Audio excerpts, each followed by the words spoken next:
Hey everybody, how you doing? Tekking101 back again. I have another apple because there's a whole bag upstairs and I don't typically eat apples just when I'm sitting around. So I'm just going to eat an apple at the end of every single video until I run out of the bag of apples. Okay. What do you think about that, Barry? Oh, Barry, he's been hitting the booze lately. I'm actually kind of worried about him. Barry, it's okay. I'm here if you want to talk. Also, let's talk about Kaido. And let's talk about the naming scheme because there's probably somebody down in the comments section that's like, I've asked how is Kaido in this video. Well, what about why is Kaido? Or who is Kaido? Or what is Kaido? Or where is Kaido? And I'll just say, if you're not familiar, we're already like pretty balls deep into this series right now. A series of 6 videos. Who, what, when, where, why, and how is Kaido? Because I'll tell you what, if there was ever a complex character in One Piece, it would be Kaido. Actually, I'm not exaggerating there. Kaido is a pretty complex character. There's more to him than meets the eye, right? He might not have as many layers as Shrek does, but he's up there, definitely, okay? So we're almost through this series, all right? I've been making these videos ever since I think in 2019 was the first one where I talked about what is Kaido, like what literally is he made up of, you know? And then I asked, who is Kaido? Like, who is he really? I think that one was more about like his family and how he grew up. And then there was why is Kaido? Like, why is Kaido doing this? Why does Kaido want to turn all of Wano into a pirate paradise? What's his ambition? What drives him? So today we're going to be asking, how are you doing, Kaido? Are you doing okay, buddy? Do you need to talk? Because you've been hitting the booze quite a bit, like in the last chapter. He went through all those drunk phases with Luffy. He just seems like he just needs to sit down and have a chat, let it all out kind of thing. So we're going to be talking about how is Kaido doing physically, mentally, and emotionally in this episode. And then, yes, after this, at some point, I plan on finishing off this series with the when is Kaido and where is Kaido videos. And I have an idea for the where one, because it's like after Wano concludes, provided Kaido is not dead, well, I guess even if Kaido does die, we could still do a where is Kaido video. But the point is, after Wano's over, give it a few weeks, maybe a few months, and then when we're in the middle of the next arc, whether that be Elbaf or Lodestar or, whatever we're doing, going to Marijois, whatever we're doing, in the middle of that arc, I'll just make the where is Kaido video. There you go, done. Now, as for the when is Kaido video, that one is a little bit more complicated. I don't have any good ideas on that so far, so let me know if you have any.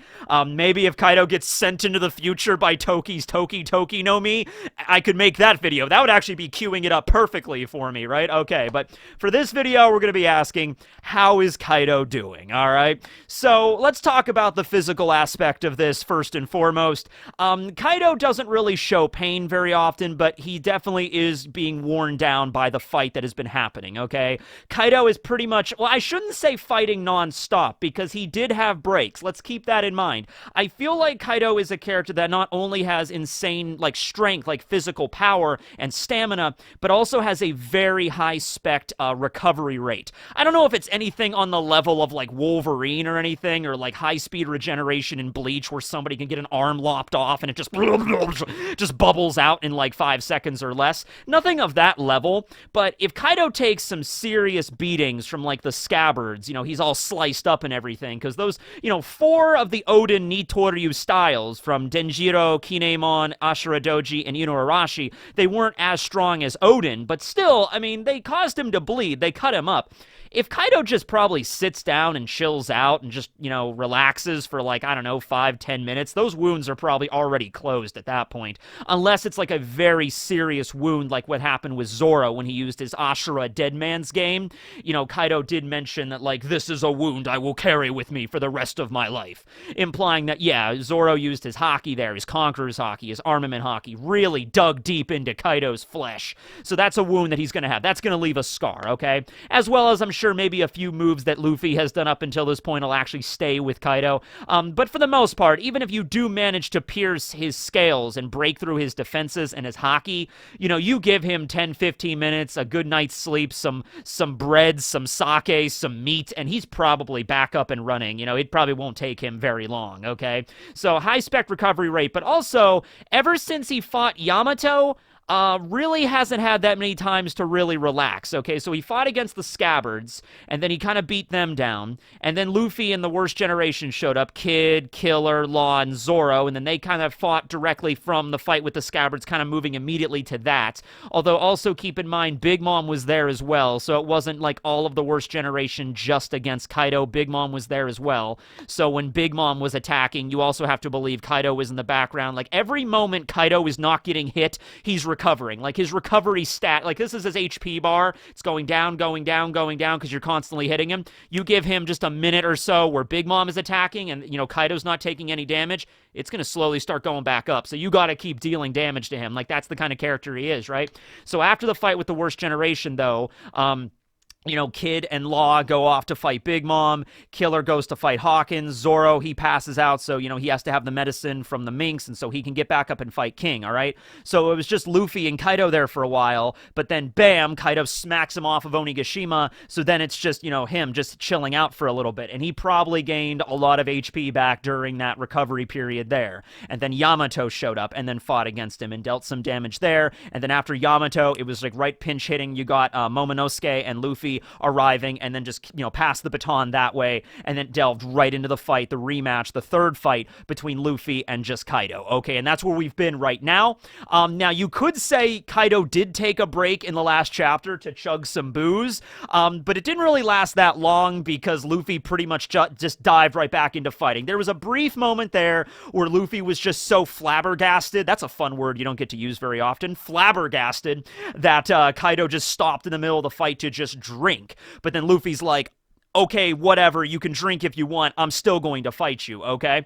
So the gauge that we've been using so far has been the flame clouds, you know, and Momonosuke and Yamato even mentioned this, that the flame clouds have definitely gotten weaker since the fight began, okay? And so that's probably the best way that Oda could have done to really, and I've talked about this before, but instead of showing Kaido like an actual physical pain, which might take a little bit away from his character being as built as tough as like a brick shithouse as he is, you know, this is another way to see it, where Kaido, you know, even if he is in pain, he's not going to, like, he's not going to be showing it visibly, all right, unless he's really, really toasted, and then he'd be like, ah, you hurt me so much, but like normally when he's stone cold sober, even if he is in a lot of pain, even if you lopped his arm off, like, I'm serious, like, even if Zoro took his Ashura and that technique severed one of Kaido's arms, he probably would have, like, let out one big scream, like, ah! All right, I'm having fun. Let's get back to it. And he's passed out.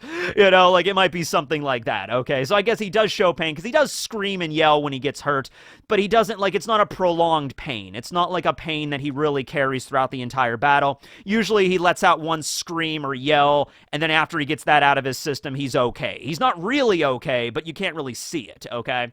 So, okay, all right. So now we also have, though, the fact that Kaido got really wicked drunk, and one thing I brought up in the review is that if you get really drunk, and also acknowledge this is anime manga world we're talking about here, the idea is if you get really drunk, then your sense of pain is probably dulled a bit. Also, it kind of loosened Kaido up to become a lot more, you know, like, energetic and happy when he's fighting. I mean, I guess it depends on the version of drunk he was, but when he was the laughing drunk, he was like, oh, whoa, this is great, I'm having the time of my life. Like, even if he actually is hurting pretty bad, that kind of, like, takes it away from him, where he can still fight Luffy despite that, okay? That might be actually an example of Kaido acknowledging that, you know, he did acknowledge that to Luffy, like, he's having a fun time. That's the reason he's drinking. Maybe he realized that, like, holy crap, I'm actually taking a lot of damage here. Holy crap, I'm actually, like, below half health, or below a quarter of my health. Holy crap, if this continues, I might not be able to hold up Onigashima anymore. Well, I guess it's time to get drunk then. You know, that's the universal medicine right there. Alcohol. You know, that'll do that, and then that'll just, like, that's what he does when he knows his health is getting into the red. That's like his final form as the boss. It's just like, all right, time to get drunk. And it's just like a temporary health gauge appears that's like a mile long. And Luffy's like, okay, well, here we go. But it's only temporary. It doesn't last very long. And as it was stated, the more damage Kaido takes, it seems it sobers him up more. So by the end of that that chapter, he went through his laughing drunk phase, crying drunk phase, sad drunk phase, and then when he got to his angry drunk phase, that was when it was like, okay, he's coming out of it now. He's starting to sober up. And I mean, he's the kind of character that even if he is about to lose, even if he's like literally about to pass out, he would do so with a smile on his face because he had fun in the battle, okay? So you really can't go off of Kaido's facial expressions. Same thing with Luffy, honestly. I mean, Luffy has been straight up just knocked out really fast in this story, like by Magellan. But Luffy, right at the end of the last chapter, you know, he's like, okay, you know, he's all bloody and everything, but you can tell he's really getting into the battle as well. Same with Kaido, okay? So who knows? It might get down to a point. You know, honestly, I could see Oda doing this, considering how dramatic it's going to be when the flame clouds finally disappear, because the whole thing with Momonosuke trying to get Onigashima off of, you know, away from above Flower Capital, also Yamato with the explosives.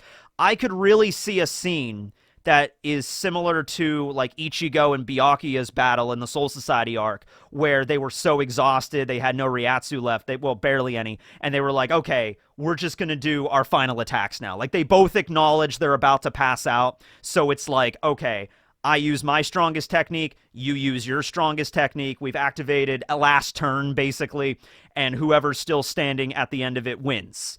And it's like, I don't know, that's a really confusing card. The rulings on that are like a mile long. It's, okay, fine, whatever. Just forget the Yu-Gi-Oh! Reference. Just, I'm going to use this attack, you use that attack, we hit each other with it. Whoever is still conscious after this gets the trophy. How about that? Like, okay. I could see something like that with Kaido and Luffy, and they just acknowledge that, like, they're about spent. One more attack is all they got in them. Luffy might use his, maybe he might awaken, maybe he might have some new technique, maybe he might just use the old reliable King Kong gun, or the King Kong gun. Kaido might just, like, you know, hold up Hasaikai, his trusty Kanabo, and just like, well, old friend, looks like it's time for our last rodeo. You got a friend in me. As he's like twirling Hasaikai. You got a friend in me. I love you, Kanabo. We've been together. Time to talk about Ro, the fish. You got a friend in me. And then they just attack at once, and then that's it. Okay, that's how it goes, right? All right. Well, anyway, yeah, that's the physical state Kaido is in right now. Drunk, also becoming sober, and dealing, you know, with a lot of pain. Okay, but not just physical pain. Let's talk about his mental pain right now. So, for mental and emotional, let's actually just tackle the emotional side of it, because that is coming out because of his drinking, okay? So, his emotional aspect of it, let's actually, I didn't really have a chance to break it down in the chapter review, but let's look at each phase when he was drunk, okay? So first was his laughing drunk phase, okay? Where, you know, Luffy is like, you know, why are you drinking? And he's like, well, it's because I acknowledge you as a true warrior, okay? So right there, his laughing phase is like he's having fun, the most fun when he's laughing. So he's just like, this reminds me of the time I fought Odin, probably, or Rox, or Roger, or Whitebeard. You know, Kaido has a lot of fun during the heat of battle, right? So it's like when he's laughing drunk, he remembers all those great times, all those great warriors that are no longer alive. And it's the common problem that a lot of characters inhabit in anime. It's like, I am the strongest, but now everybody I've ever challenged is dead, so no one I can challenge will truly satiate me. But then they encounter someone in the story that can, and it makes them happy, okay? So when he's in his laughing drunk phase, every single time he fights Luffy, every punch he's throwing, he's probably remembering Odin, Whitebeard, Roger, Rox, everybody he clashed with in his younger days, and that makes him laugh, okay? Then he transitions, I believe, into his sad drunk phase, where he thinks about all of his failures, everything that he felt like he wasn't there to protect. Now, in Kaido's case, it's not really so much his crew, he focuses on his castle, and so he's like, oh, you guys broke my castle, do you know how hard it was to build this thing? And he talks about, he's like, well, I guess it took about 5 years. By the way, minor tangent, but I'll bring it up now. He says it took 5 years to build the castle, and we know that it just finished construction when he fought against Odin 20 years ago. Because remember, when Odin and his scabbards were going to Onigashima, Kaido met them in Udon, and he said, you know, I don't want to fight on Onigashima because I just finished building my house. I don't want it to get wrecked. Okay, so that implies right there, Kaido probably arrived in Wano around 25 years ago. He arrived in Wano. organized the whole deal with Orochi and was like, Orochi was probably like, fine, Kaido, you can have that island with the giant muffin skull thing. And Kaido's like, whoa, all right, but build me a house. All right, we'll get our finest carpenters on that. And so then they started building Kaido's house about 25 years ago. It took 5 years to complete, and now it's finished at 20 years ago when they fought Odin, okay? So just an idea there for the timelines. Wanted to throw that out there. Okay, so he focuses on his castle, which I guess Kaido had a lot of emotional connection to that castle. I mean, he's like a demon lord, and it's like a demon castle built into a skull. Really, Kaido found like the absolute perfect place for somebody like him to live, and then Luffy and the entire crew trashed it. So he's pretty upset over that. Or I guess if you don't want to focus on the house, it's over everything that he couldn't really hope to protect. It would have actually been really interesting if when he was in his sad drunk form, he focused on Yamato. If he was like, my daughter doesn't want to do anything I want to do, and she wants to be Odin. That would have been interesting to take it, but he focused on the house instead. So just another example on how great of a father Kaido is. Anyway, so then he goes into the crying drunk form, where he really just starts acting like a crying baby, basically. Like, get away from me! You guys, you suck! So Luffy's attacking him, and I think that's when he goes into his stance of, no, I think it's when he's sad he uses the Tatsumaki, the wind blade things. But when he's in his crying form, he just becomes, really, really emotional to the point of like, rivers are just spewing out of his freaking eye sockets, and he's just like, I hate you, get away from me, I don't want, you're fine, you want to fight, I asked for it, you asked for it, whatever, let's just go, right? And so it's just, he's basically throwing a tantrum at that point. This is the point where the psychologist says, yes, so you've regressed to your childhood, Kaido. Please tell me about that. Please tell me about the time that Captain Rocks wasn't nice to you. Maybe something like that. I don't know. You could go deep into it with that, I guess. But then he finally gets to his angry drunk phase, where he begins to sober up and he just becomes infuriated at Luffy, okay? And so he just begins to get really into the thick of the rage of battle, okay? So that's the angry drunk phase. But yeah, his emotions are all over the place. When you're drinking alcohol, your inhibitions kind of lower there. Your restraints are released, to use another Yu-Gi-Oh reference, because I guess we're just doing that in today's video.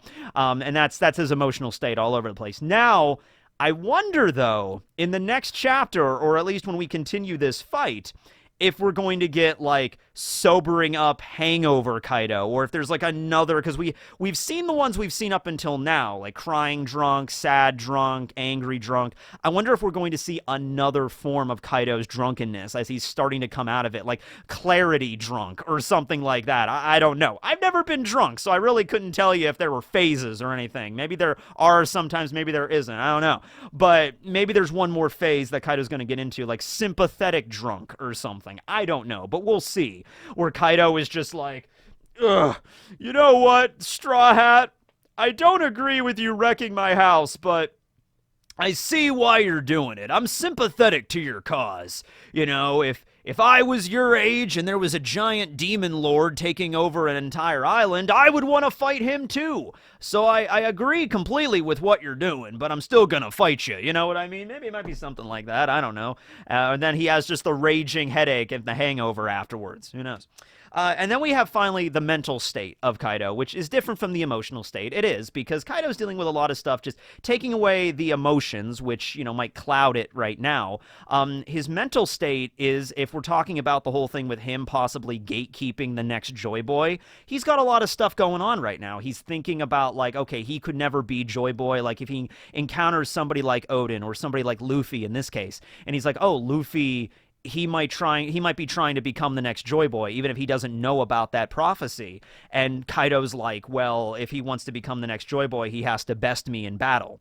And so part of Kaido probably thinks, like, he wants him to succeed, so the next Joy Boy happens, like the prophecy, and he can be bested in combat. But another part of him is probably like, doesn't want Luffy to win. He's like, I can't allow this Straw Hat to win. I can't allow him to beat me, because then that would mean that he is the next Joy Boy, and if he's the next Joy Boy, that means I'm definitely not the next Joy Boy, and that just ruffles my dragon scales, something like that. So it's probably a conflict right now of both of those, where he's like, I have to go all out against against him, but if I go all out and I lose, yeah, I might have had a really fun battle, but that also means that my dream is like dead, and Luffy is the one that will carry on this dream, and it might tie back to something Rock said, something Whitebeard said, something King said back when they first met each other.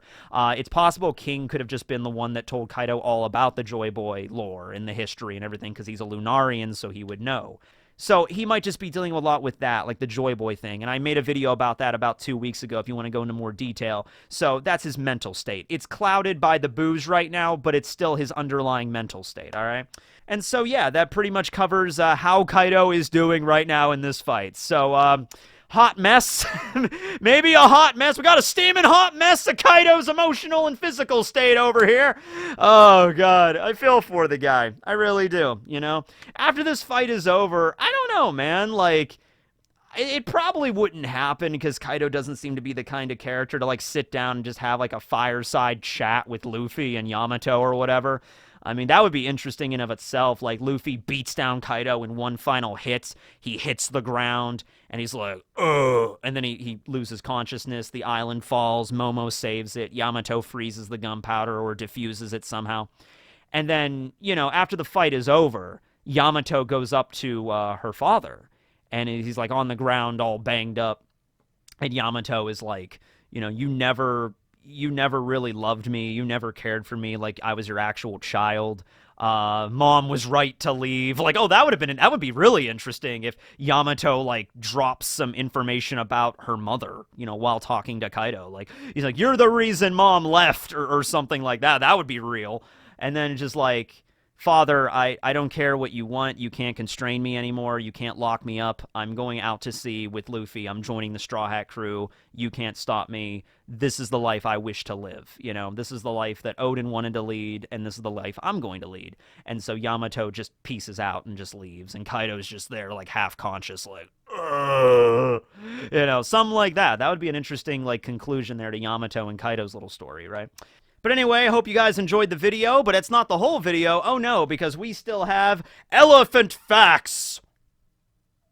I don't have an intro for it. By the way, don't bother on making new intros, because we're going to be going through all of these, 26 of these eventually. So, you know, I'll just... Woo! Elephant facts. Okay. So, this is interesting for animal facts, because other than capybaras, which were just like one species, there was a lot of species to talk about when it came to ants, when it came to bats, and especially dinosaurs. But with elephants, we only have the three. We have the African bush elephant, the African forest elephant, and the Asian elephants. And that's only the ones that are extant species that still exist. I still want to talk about mastodons and mammoths and like extinct elephant species or extinct species that are related to elephants. So we'll go into those at some point as well. But just to bring up their endangered status right now, both the African bush elephant, seen here, and the Asian elephant, seen here, are endangered right now. And then we also have the African forest elephant, which is critically endangered. So, obviously, I think we all know that poaching is really big for these animals, a lot for their ivory. So, not just elephants, but also, like, rhino horns as well. But I think the white rhinoceros, actually, when I was doing research for the elephant, and correct me if I'm wrong on this, because this isn't rhino facts, but I think I did see that the white rhinoceros is beginning to bounce back a bit, where I think for a while there it was like critically endangered, but now I think it's a higher status. It's more protected now, so that's good. But you know, so animals are hunted a lot for their ivory to be ground down for like medicines and like potions and stuff. But you know, people poach and kill these animals, and that's not cool. I should do you know what, I'm gonna do a whole episode of, no, not a whole episode, but I'll do a whole segment on animal facts on like big game hunting and poaching at some point for the elephants, because I feel like that ties in really well. I'll even look up some charities and see what we can do, but that'll be for another episode. Today, I just wanted to talk about the altruism that elephants tend to exhibit. Altruism being like care for something else other than itself, you know, care for not just other elephants, which they do, even elephants that aren't related to them by blood. If they get injured or hurt, they will stop and help them, okay? But I also wanted to talk about altruism examples for human beings, okay? Because there's been a few examples where a human will be either sleeping or injured, and the elephant will actually protect them. So I believe there was one story where someone got charged by an elephant, because remember, they're still animals. So if you get in between an elephant and her calf, for example, especially when there's babies involved, an elephant might charge you, might try to knock you over, right? So the story goes that there was a human that was charged by an elephant and got injured. I believe had like a broken leg or something. And I guess the elephant felt sorry for what it did, because the elephant actually stood guard and protected the human until help could arrive. And even like, periodically like reached out its trunk and like tried to like touch it, like, it's like, it's gonna be okay, I'm sorry for hitting you, it's okay, it's okay. And then even when the search party showed up to help this human out, the elephant was kind of like, hey, stay back, I'm protecting, and so that's how that story went. There's a few other examples of humans in Africa that'll like fall asleep like under a tree or something, and they'll just wake up to have an elephant next to them, just like, oh, I thought you were dead, I was protecting your body. I'm an elephant. Woo! Just making sure you're cool. And like, all right, that's cool, elephant. Like, this does happen every once in a while. Still, I mean, you don't want to just run up to an elephant or something. Right? Actually, I remember once I was watching an episode of Anthony Bourdain's No Reservations, which we watched quite a bit because I had an entire class in high school where we did nothing but watch episodes of Anthony Bourdain's No Reservations. Rest in peace, Anthony Bourdain. And there was one episode where he was in Africa, and they were hanging out around the elephants, waiting for like the elephant trainer to show up and like help them out, like explain to them the elephants and everything. But they were like kind of getting close to the elephants, and when the trainer showed up, he's like, hey, don't do that, don't just walk right up to them, because they can get spooked and they're very big and they could hurt you, and you don't want to do that, right? So yeah, be careful around them. But they all have shown to examples of altruism and care for other species, not even other species of elephant, but like humans as well. So that's pretty cool. That's today's Elefact. So I guess it's time I just eat this apple then. All right, cue the apple segment. Oh yeah. You thought it was a one and done, didn't you? You thought I was just going to do one episode of that. There was one person that commented, Tekking, never eat in a video, especially not close to this microphone, because that feeling, that sensation of chewing, it's just the worst sound in the world. That person has probably already turned off this video. There are good apples, though. I just don't like hang out in my house and just eat apples. So this will be a good way to eat the apples, because you're supposed to eat one apple a day, or so I've heard. So, this is a good way to keep up with that. How you guys doing? You doing good? I hope you're eating apples, too. I hope I'm not the only person eating a fruit. Apples are fruit, right? Yeah, apples are fruit. So, what else is there to talk about? I don't know, man. Oh, actually, I do have something to talk about today. So, this is Junmai Sake. They're both Junmai, actually. This is Junmai Nigori, which I think Nigori just... Hold on, I have to eat the apple while explaining this. I think Nigori just means like it's cloudy. Junmai is like it's a pure rice sake with little alcohol in it. It's just pure rice. Well, it is alcohol, but you know what I mean. Like just the alcohol ferments, and that's how you get rice wine. So, in the review, though, I mentioned this was really old sake. It's like 5 years old. And I said you probably shouldn't drink it because it's old. Now, a lot of people in the comments to that were like, silly, Tekking. The older alcohol gets, the better. It's like, I know that, but there is a proper way to store wine. Because I watched a documentary on this once, because of course I did. And, like, the guy was going on and on about how wine has to be kept, like, in order to be saved and preserved for, like, years and years. You know how wine is, like, this is like a perfect 1852 Cabernet Sauvignon or something like that. Has to be kept in very specific, environment, certain temperature. He even mentioned the lights, because they were in the basement, and he was just like, yeah, light is not good for wine. You don't have, like, bright lights on wine, okay? So I'm assuming it has to be kept in a proper environment in order to be properly stored and, good to drink for a lengthy period of time. And I'm just saying I've done nothing to that. Also, I have a lot of friends that work in liquor stores, and they've all said, yeah, maybe maybe if you're not storing it properly, maybe not a great idea.